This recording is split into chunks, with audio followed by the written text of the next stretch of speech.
Salim, gue bener Salim, kapan-kapan ya. Jagoan deh. Ada Salim ya. Ada videonya. Oke. Sorry. Udah ready? Ya. Siap. ayo bang, nunggu di golong nih. Sorry ya. Iqbal sama Sasa, selamat ya, bulan 2-nya mau rilis sebentar lagi. Thank you. Terima kasih. Setelah 9 bulan di kandungan ini emang udah lama banget. Gak sabar gitu udah banget. Jadi gimana nih pertemuan selanjutnya? Kalian berdua setelah sempat berpisah. Jangan sedih dong. Enggak, gue mikir. Oh. Ke bawah gini. Sempat berpisah, punya kesulitan masing-masing. Balik lagi sebagai Let's dan pemilih, bisa ceritain nggak sih kesulitannya, tantangannya, keseruannya? Sulit gak? Gimana tuh Mbak? Jadi ya setelah waktu itu setahun kita punya kesibukan masing-masing gitu, dengan film-film kita yang lainnya, juga dengan pendidikan kita ketemu lagi untuk di proyek film Dilan ini kan. Awalnya sempat kayak apa ya, lebih kayak nervous, as in kayak oh udah lama gak ketemu nih, terus gimana ya. Tapi ternyata pas hari pertama ketemu, everything went smoothly, semuanya aman-aman aja. Hari pertama reading, terus disitu juga gue jadi momen untuk kita balik lagi ngobrol dan menyamakan visi dan misi gitu ya. Jadi kayak ini film mau dibawa kemana nih gitu. Jadi kayak ini kan orang ekspektasinya, jutaan orang berekspektasi tentang film ini gitu kan setelah kesuksesan dari film yang pertama. Jadi gue berusaha untuk bikin kita ada di satu frekuensi lagi nih supaya kita punya goals yang sama, punya tujuan yang sama, mindset yang sama untuk gimana caranya sama-sama mensukseskan film ini gitu. Iya sama. Pertama-tamanya emang sorry, agak awkward gitu gara-gara udah lama gak ketemu kan, setahun gitu. Terus ya udah ketemu lagi waktu itu reading sama Mas Fajar juga, kita banyakin ngobrol juga sama apa yang tadi udah kasih tahu. Oke. Katanya lebih banyak konflik di sini. Itu jadi bagian challenge kalian berdua nggak sih sebenarnya dibanding yang pertama?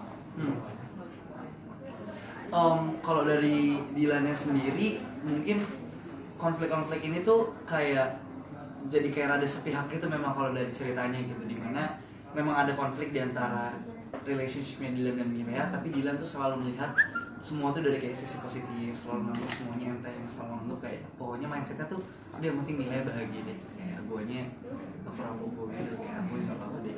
Jadi kalau untuk dari guanya pribadi konfliknya itu lebih ke legowo sih, gimana sih kayak berusaha untuk itu tadi yang penting dirinya bahagia, gitu. Guanya tersiksa, tersakiti gitu nggak apa-apa deh. Jadi maksudnya akhirnya untuk karakter itunya jadi bukan lebih yang kayak misalnya Milea marah, Dila tuh nggak marah gitu. Jadi konfliknya juga nggak yang sedalam Milea sih. Kalau yang di 91 ini nggak ditunjukin se complicated konfliknya Milea. Justru mungkin kebalik kali ya. Kalau Dilan yang kayak lebih ya udah gitu, apa tadi kamu bilang? Kayak legowo gitu. Iya, kalau Milea justru kayak kesel sendiri gitu sih. Nah. Dia pengen didengar sama Dilan, ngertiin dong, ayo dong, gue pengen ini tuh khawatir, bukannya cuma sekedar ngekang doang gitu. Cuman ya gitu mungkin Milea nggak tahu kepentingannya Dilan itu sih, makanya kayak miscommunication. Kalau ke Iqbal nih, kalau lo kan berbarengan dengan syuting yang Mingke Bumi Manusia. Susah nggak sih Bang menempatkan Mingke dan kemudian memasukkan Dilan di dalam diri dan pikiran lo? Jadi pas mau syuting Mingkenya kan susah banget tuh buat dapetin Raden Mas Tirto Haji Sukma ini ya. Untuk mendapatkan karakter itu susah sekali, lama prosesnya ya. Lalu ketika mendapatkan Mingke ini dan harus melepaskannya lagi untuk keperluan proyek Dilan ini, gue sempat rada berat hati gitu karena mendapatkan yang susah. Gue juga nggak mau ngelepas karakter Mingke ini just like nah, jadi gue juga harus kayak izin in a way sama Mingkenya untuk kayak yaudah lo sekarang istirahat dulu, terima kasih sudah membantu dan lain-lain. Gue melakukan proses itu kayak semacam monolog beradu, kayak gue punya personal belief kayak gue izin untuk minta dia untuk bantu gue. Begitupun ketika dia harus kayak kembali tidur gitu. Begitupun sama dengan Dilan. Kayak gue percaya karena we've done this before, kita pernah melakukan ini sebelumnya. Jadi Dilan itu hanya tertidur somewhere at the back of my head gitu. Jadi yang gue percaya adalah gue sudah pernah menjadi Dilan dan alhamdulillah saat itu diakui sukses kalau kata orang-orang gitu, bahwa dan akhirnya gue kayak gue tahu nih kalau gue bisa lagi menjadi Dilan. walaupun gue tahu awal-awal ini hari pertama hari kedua Dilannya medok gitu, jadi iya, jadi banyak dialog Dilan yang masih kayak pakai ya toh gitu terus ada beberapa dialog yang nggak Sunda deh, pokoknya Jawa gitu, dan itu iya, dan itu yang pelan-pelan gue hilangin gitu. Karena proses recovery-nya dari menjadi mungkin jadi Dilan itu cukup sulit ya. Terus approach yang gue lakukan saat itu adalah karena tadi satu, gue sudah pernah melakukan ini dan cuma tinggal bangunin si Dilannya lagi nih yang sedang tertidur saat itu. Approach yang gue lakukan adalah gue minta Pak Fajar untuk, itu pertama kali reading tuh, sebelum kita reading gue minta Pak Fajar untuk bercerita tentang siapa itu Dilan ke gue. Jadi out of all the people mungkin gue adalah salah satu orang yang paling tahu Dilan gitu kan. Tapi gue hari itu gue minta Pak tolong cerita tentang Dilan as if gue nih nggak tahu Dilan itu siapa, gue nggak pernah baca bukunya, gue nggak pernah main filmnya, ceritain aja Dilan ke gue cuma pengen kayak ngebangkitin recall tentang semuanya yang pernah gue lakukan gitu. Akhirnya Pak Fajar bercerita tentang siapa itu Dilan, dari mana dia berasal, orang tuanya Milea, bagaimana dia sayang sama Milea, Dilan itu bandel tapi tetap beradab, dan lain-lainnya. Dan itu akhirnya pelan-pelan buat gue, oh kayak gini, kayak gitu, kayak gini, kayak gitu. Dan itu butuh sekitar 3 hari proses reading, sampai di hari ketiga atau keempat itu gue baru kayak klik lagi kayak, oh ini Dilan nih kayak gini. Itu hal yang sama lakukan ketika di film pertama juga nggak sih, minta diceritain? Nah kalau di film pertama kan nggak ada karakter sebelumnya yang harus gue lepas kan, jadi kayak istilahnya gelas kosong gitu, lalu gue berusaha untuk cari karakter Dilan, dan ketika gue dapetin itu yaudah itu yang gue bawa. Kalau di proses pertama kayaknya jauh lebih sulit sih, karena gue punya imajinasi, Pak Fajar punya imajinasi, Ayah punya imajinasi, Vanessa punya imajinasi, semua orang tuh punya imajinasi tentang Dilan gitu. Jadi kayaknya lebih complicated sih kayaknya 90 gitu. Makanya ketika semua complicated stages-nya itu sudah gue lakuin di 90, udah gue pegang, terus dia tertidur, kayak cuma tinggal, woi bangun, woi doang. Bagian kedua ini Ayah ikut juga workshop kan? Ada pesan-pesan dari Ayah nggak sih selama kalian syuting?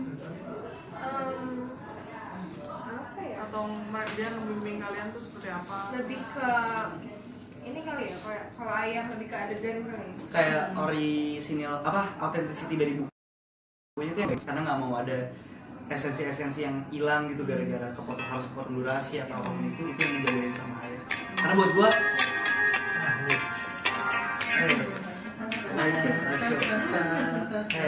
jadi itu gue rasa yang bikin 90 itu bisa sebesar itu, salah satu faktornya adalah karena sama banget sama bukunya gitu. Jadi pembaca juga tidak merasa dikecewakan, buku kesayangannya ini tidak dihancurkan imajinasinya. Nah itu kayaknya yang Ayah jagain di 91 dan Milea. Berapa lama di Bandung? Di Bandung 1,5 bulan. Apa 1 bulan ya? Setengah ya. 1,5 bulan. Iya. Kalau di kedua ini, kenapa yang mau dibawa sama Dilan dan Milea sebenarnya?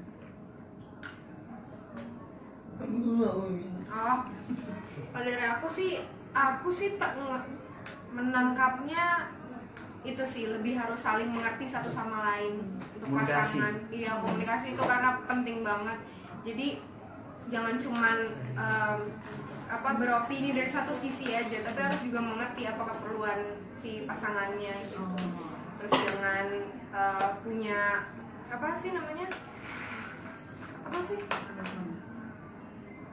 kebijakan sendiri gitu, kayak putus tapi nggak tahu gitu. Kalau Bang, Nggak, pendapat saya sih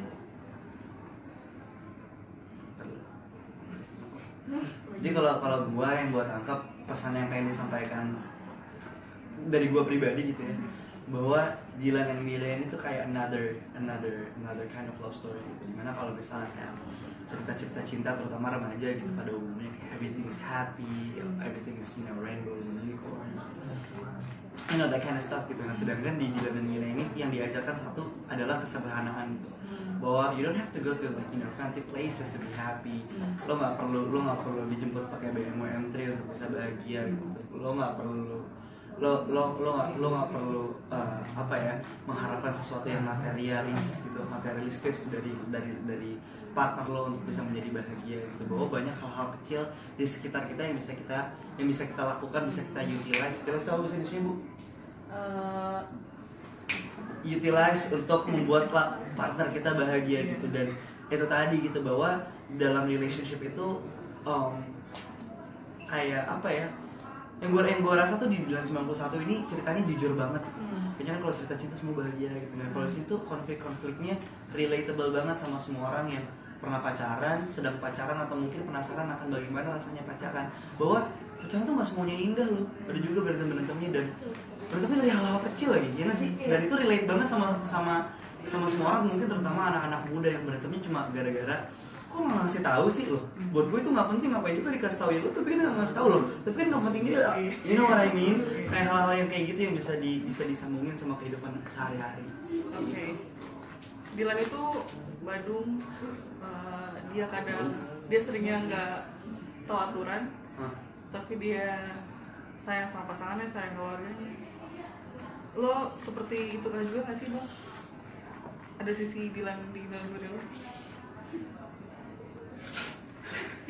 Kenapa? Apa sisi Binke di dalam diri lo mungkin? Waduh, benar medok gitu ya, kawan. Gue setiap nelfon Mas Anam tiba-tiba gue medok tuh gak sih? Iya. Sorry intermezzo. Gue dan Dilan. Iya, gue selalu berusaha untuk menyayangi pasangan gue sih, maksudnya dia pasangan gue for a reason gitu, because I care kayaknya kan. Kalau nggak ya dia nggak akan jadi pasangan gue gitu. Cuma mungkin approach-nya beda sama Dilan. Dilan gives you what sweet talks, terus juga Dilan punya effort yang lebih, misalnya kayak kalau Dilan 90 ngisi TTS dan lain-lain, unik-unik cara berpikirnya out of the box gitu.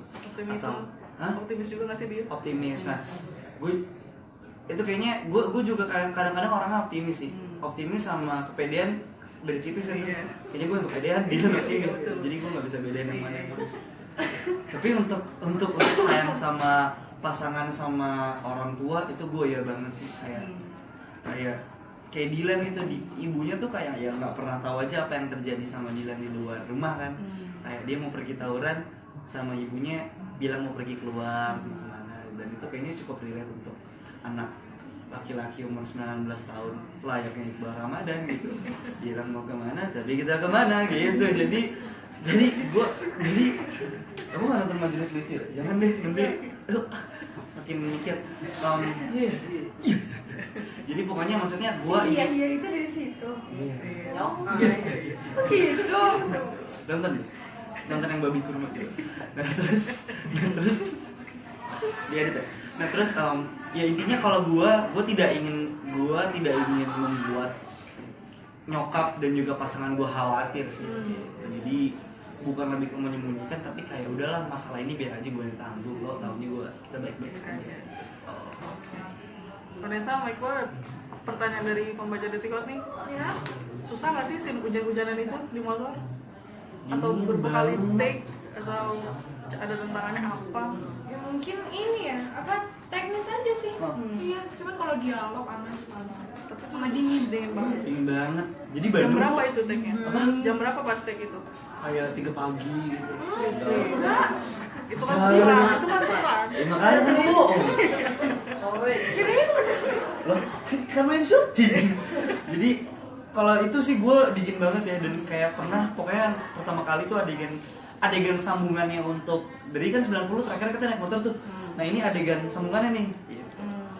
Itu gue baru bangun tidur, Mbak. Gue baru bangun tidur langsung dibasahin itu kan. Itu dingin banget sih, bener-bener. Dan Bandung kemarin tuh bulan Berber itu lagi sering banget hujan gitu. Jadi gila kaget, Mbak. Hawanya juga udah dingin, terus airnya juga dingin, dan air tangki itu juga dingin banget. Jadi harus naik motor pula juga kan gitu. Jadi sama awal-awal air tangkinya nusuk-nusuk mata gitu. Iya. Jadi kan mobilnya di towing sama motornya kan. Terus mobil tangkinya tuh kayak di sebelahnya gitu. Awal-awal doi kayak nembak gitu, tapi kita sambil acting, jadi yang kayak senyum tapi senyum. Aku sambil gini gitu. lah gue nggak bisa, gue bawa motor, jatuh bisa. Jadi gitu.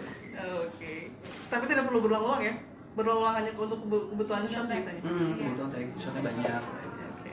Apa lagi? Udah. Oke. Ini satu doang. Enggak. Nggak, yang lain cuman kayak semangat ya gitu. Asik. Ini ada 10.570.000 ya. Saya nggak pernah bohong. Oke, Saya anak baik-baik. 6 juta penonton kemarin. Kalian ngerasa sekarang beban? Kalau aku sekarang Iya. enggak sih, soalnya aku tidak pernah menargetkan gitu. Maksudnya orang-orang udah happy nanti nonton filmnya juga udah bersyukur banget, dan kalau orang-orang udah meng-appreciate acting kita itu kan juga udah suatu kebanggaan dan kesuksesan buat diri kita sendiri sih, dan puas sendiri gitu. Jadi menurut aku kalau penonton, jumlah penonton paling bonus aja sih, makin bikin kita tambah seneng lagi. Oh bang, sama. Ya gue percaya maksudnya setiap orang tuh punya barometer sukses yang berbeda-beda ya. Ini gue ngomong ini hari ini udah banyak banget nih. Iya. Dengerin ini udah kayak script. Iya. Gue baru bikin tadi pagi. Ini udah sampai hari ini gue malam ini gue. Oh iya, diulang aja. Jadi, ya, tapi serius maksudnya kayaknya semua orang tuh punya barometer sukses yang berbeda-beda gitu Iya. tentang terhadap suatu film. Misalnya ada orang yang mikir kayak, film ini kalau misalnya baru akan dibilang sukses kalau lebih dari 6,3 juta penonton. Atau film ini akan dibilang sukses kalau film ini misalnya masuk Piala Citra. Film ini dibilang sukses, menurut gue sukses kalau cukup dengan membahagiakan orang saja. Jadi itu tadi, semua orang punya barometer sukses yang berbeda-beda, yang buat gue nggak sepantasnya untuk semua orang tuh